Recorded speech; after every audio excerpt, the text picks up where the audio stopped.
This video might have my hottest take yet, but you know, it's a Marvel film that probably makes it only lukewarm at best. Much to my dismay, I did go see an MCU film in theatres this year. After Chadwick Boseman's departure, it's just been weird to think about Black Panther: Wakanda Forever, but due to the success of the first film, I was really hoping this would rejuvenate my waning interest in this franchise. I had mixed reactions to the first film though. I thought the first half was really good, and then the second half really flailed around and wasted its opportunities, but still had some amazing moments that allowed the film to rest snugly in the upper echelon of MCU films. The messaging of that film made it stand out. Unlike The Winter Soldier, which is still one of my favourite MCU films, Black Panther actually commits to its ideas, and has a thematic consistency that isn't affected by it being a Hollywood comic book film.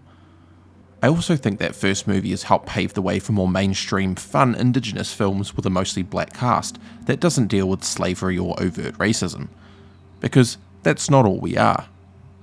When watching Wakanda Forever, T'Challa aside, I was interested to see what kind of meaning this film wanted to have, and how it would build off the previous when discussing isolationism, colonization, and how in a modern context we can tell a story that inspires and teaches people. Let's get this out of the way now for all the haters. Wakanda Forever is a fine movie. It's entertaining. The costume and production design is excellent. The cast is great, the music is stellar, but we all kinda knew that was going to be the case. While that may put it in the top ranking of MCU films, that, still doesn't say a hell of a lot as far as movies go. The film is plagued by classic MCU issues: irrelevant plot beats that only exist to set up future installments, VFX artists that are abused to hell that result in a lot of mediocre effects, the writing is pretty sloppy, and the film builds to a third act that it doesn't fully deserve. The best MCU film is still just a satisfactory film.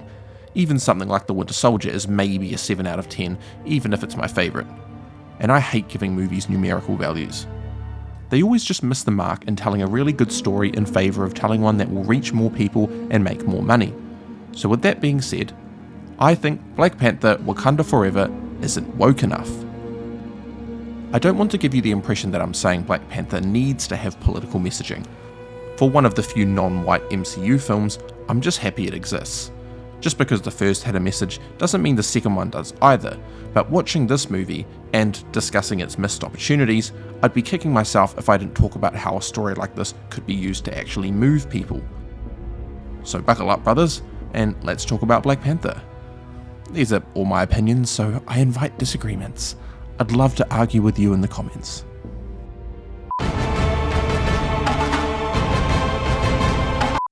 Black Panther: Wakanda Forever isn't a bad movie. There is stuff to like. A lot to like, actually. When you can actually see the fighting clearly, it's decent enough. The car chase was definitely the highlight, and I weirdly liked the water grenade things. The performances all did their jobs. Winston Duke and Angela Bassett were definitely the standouts. The music was as good as we all expected, Ludwig expanding on the original film's motifs really fluidly. The story just didn't grab me. My biggest issue with the film is the conflict, or lack thereof. There are lots of fighting, yes, but the overall conflict between Wet n Wild and Wakanda is incredibly forced, and that comes down to the two leads. Not the actors, but the characters. Shuri works through the entire film to prevent war between the two nations, which makes sense seeing as the kind of character she is. Namor doesn't, and wants to burn the world and remain hidden, but he ends up coming around at the end because of Shuri being the same character the entire time. She spares his life, but she was always going to.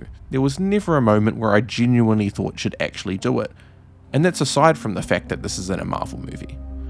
This is because she spends 3/4 of the film telling him that they shouldn't fight one another. Like, I get Namor's overall antagonism towards the world, but there's no personal motivation to get us invested in his character, or buy the conflict other than us knowing he's the villain, so of course they have to fight. Could he and Shuri both not be connected through shared grief? Shuri has the lingering weight of T'Challa's passing over her the entire film, so why not give Namor some similar loss that justifies his antagonism in the immediate present? He talks about returning to the surface to find colonizers and slaves, and then has them killed. While this is completely justified, there are no personal stakes to the conflict in the present day. No one he knows is killed by these people. In fact, his people have completely cut themselves off from the surface. And they don't seem to have had any further conflict with anyone in the past few thousand years. There's also the question of Shuri's redemption arc, which is even more forced than Namor's motivation, which at least is founded on something real. Shuri starts the film refusing to grieve properly, and claims to be angry at the world, but this never really amounts to anything. Up until her mother dies, there is never a point where Shuri lets her anger get the best of her. When she inevitably turns to violence, that's due to the unrelated fact that Namor killed her mother. The film then has the audacity to have Killmonger show up in the ancestral plane to taunt her, which sucks because it's otherwise one of the best scenes in the entire movie, had it made Shuri's arc remotely believable. Namor attempts to relate to Shuri by bringing up her line about burning the world, but bro, she meant that metaphorically. There's no way in hell you think I believe Shuri legitimately wants to do that. The movie knows it too, because she continues to advocate for peace, even when captive. So what is it, movie? Which angle do you want? You can't have both. At least, not without spending the time to cultivate both of these conflicting ideas. If the film was willing to make Shuri a more morally grey character, then the back and forth might have stuck the landing, but because the plot and characters are all moderately one note, it just kinda falls flat on its face. I also want to use this time to talk about the fact that Shuri sends her entire army to their deaths, and the movie paints her out to be a hero. They treat the people of Wakanda like throwaway battles a real-life commander would, but without any self-awareness. Like, most of them die. There's 30 of them left at the end. Me and my friends I went with audibly laughed out loud when we realised that she had kinda just left them all out to dry. While I have plenty of issues with the first Black Panther's third act, it at least paints both sides as having justifiable cause, and both sides learning from their mistakes. It's not a clean ending, at least as far as Marvel can make an unclean one. When Shuri has a revelation about Namor and her shared connection with their people, and reflecting on the civilians and how they contribute to their beautiful societies, no one brings up that she just attempted to kamikaze her entire army just to kill one man. She's here practically blackmailing M'Baku to fight for her, and he then has to watch his men die? Is he not mad about that? The end of the film is ambiguous as to who will take the throne, as Shuri takes herself on leave, but I think it could have saved the end by having her outright refuse the throne, as in stating it to Wakanda, because she understands she has a long way to go, or maybe doesn't deserve the throne at all, and will never fill the shoes of her brother. Have her accept her responsibility for the events of the final battle, rather than running away, and, let's think realistically, leaving Wakanda in tatters. As I talk about this, I'm just so gutted, because all of these concepts would make a really interesting film. It probably would not have even taken much to fix this, which is kind of why I'm so mad. There's a perfect opportunity in the movie that essentially fills those gaps, but the film doesn't commit. And that's the other section of this film I've yet to discuss.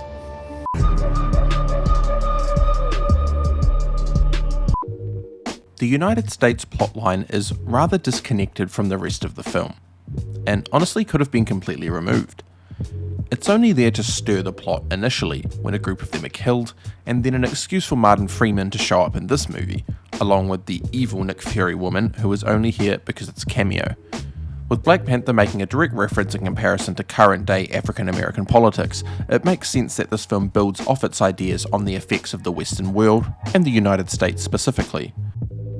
The States should have been the villain of this film, and that isn't even asking this film to change too much. It's all in the details.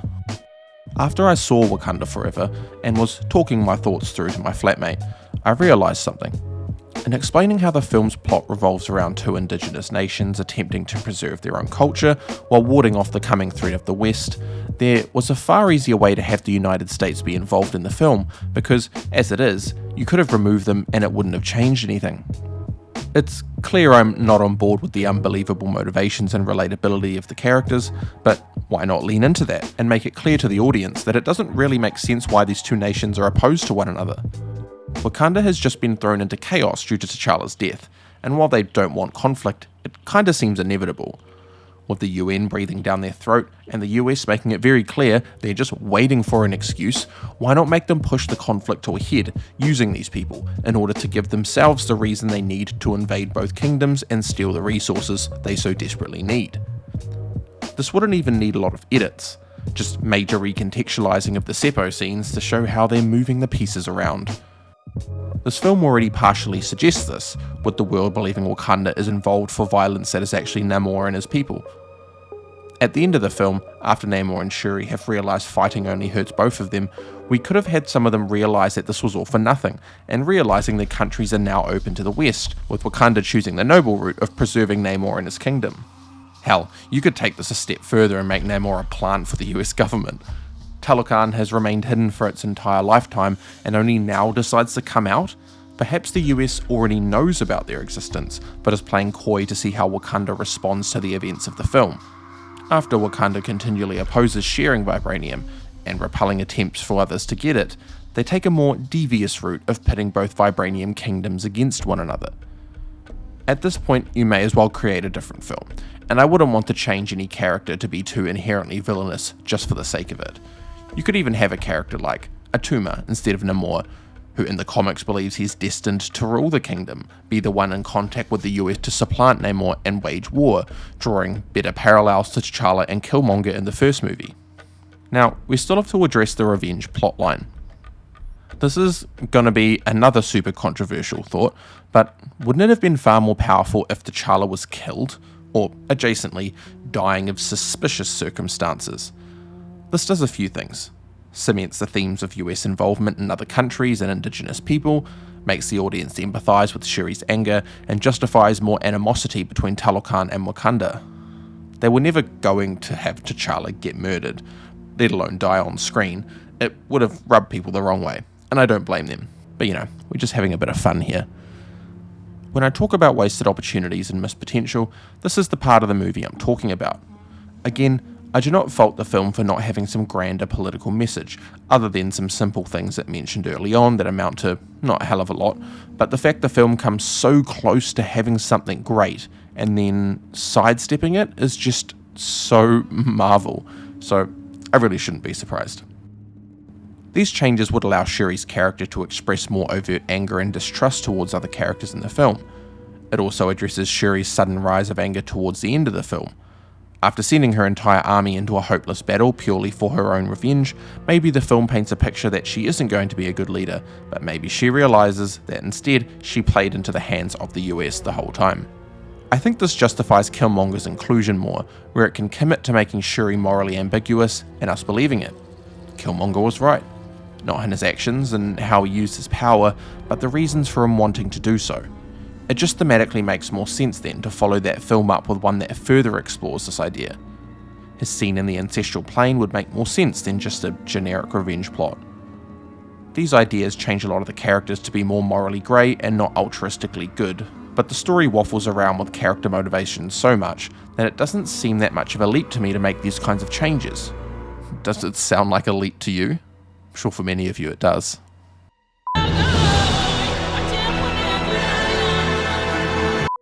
I understand that this is Hollywood, and they're always going to be too scared to criticise themselves.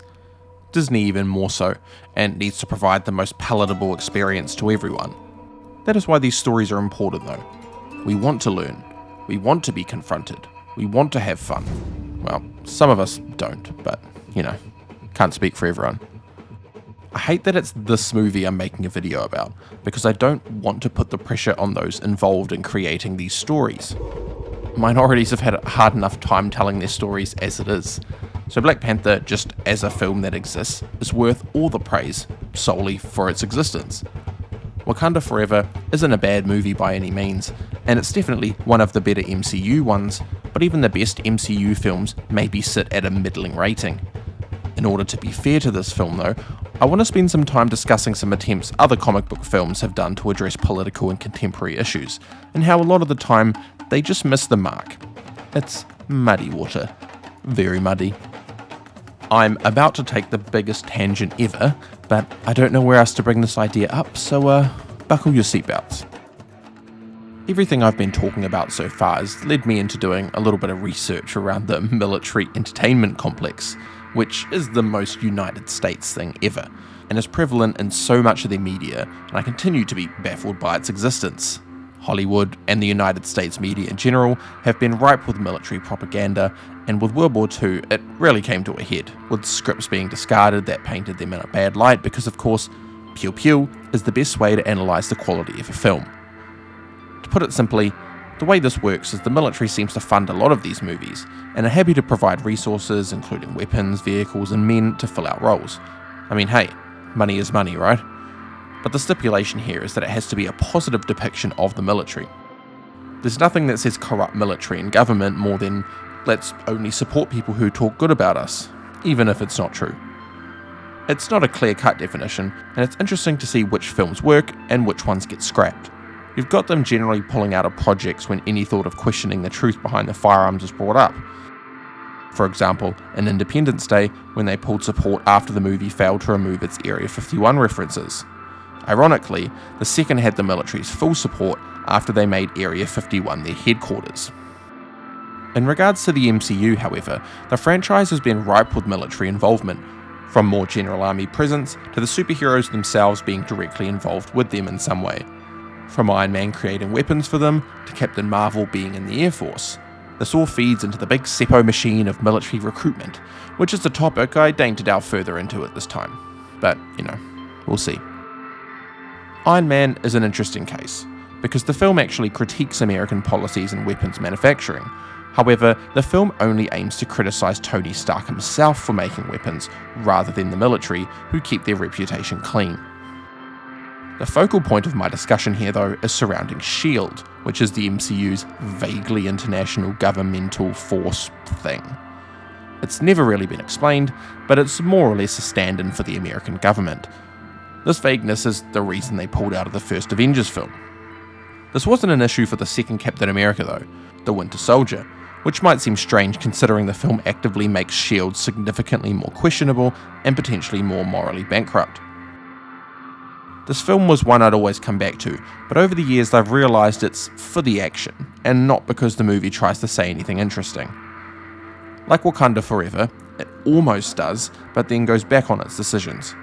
This is quite funny considering the film is always praised for being unique in that regard.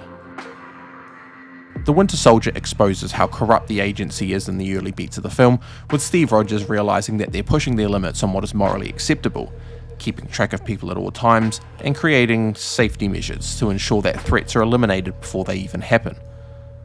The film follows this up with the reveal that Hydra has in fact been pulling the strings the entire time, which is also a great moment, really blurring the lines between good and bad, and providing some greyness that Marvel films really inject. The issue comes with the end. It turns out that it's only specific people that are responsible for this shift, and come the end, there are still members of S.H.I.E.L.D. that are good enough to be the true organisation, not this fake nonsense. So in a strange way, the film ends up not blaming the government itself, but bad people who've infiltrated it.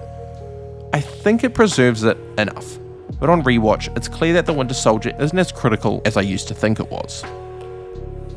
I came here initially hoping to speak positively on James Gunn's The Suicide Squad, but I've realised it too falls prey to its Hollywoodness getting the better of its otherwise thoughtful commentary. That film is not subtle. The US plans to infiltrate a foreign country after an anti-American leader is installed. A bunch of abused prisoners are sent to take him out and defeat the evil threat. The film then continues to paint Waller as the true villain by revealing that she couldn't care less for either the innocent people or the ones she sent there to do her bidding. It works. However, the film can't get past its need to be a good action comic book film first. At the end of the day, the film is about a bunch of crazies killing people in visually satisfying ways, and Americans saving an innocent foreign population from disaster, even if they were the ones who caused it all in the first place. It certainly isn't a bad film. I really enjoyed it. Probably one of my favourite comic book films from last year. But like most Hollywood films, its priority lies with entertainment, even if that means distorting a message that might make its audience learn something. And even if the film is solid, it's just hard to accept that kind of criticism when it's coming from a white guy. This year's Black Adam also saw some source material tweaks, and the inclusion of some more contemporary ideas. Whatever your thoughts are on this film, you can't deny that it's incredibly interesting to have the superheroes play a more antagonistic role, especially one that does bring into question the very Seppo-centric stories. In the film, the heroes arrive at Kahndaq to stop Black Adam, but are only met by angry citizens telling them that they've been under an oppressive regime for years, and only decide to come now when there's a threat that might affect the states should it get out of hand. While my biggest issues with the film surround how it handles its third act, like almost every superhero flick, and the fact the movie's a bit long, I think this fits snugly here, distorting our normal perceptions of who we typically know to be a villain, to present what would be potentially a more realistic interpretation of this ethnically ambiguous character. Comic book stories are constantly trying to include these more contemporary ideas to add depth to their stories, and I think they should continue to, even if they flounder around with the execution. Black Panther has chosen to use its platform to say something, yet in the second film, nothing really at all. So my purpose here is just to help explain some avenues I think this film could have taken, even if we know Marvel will never make the US the bad guys.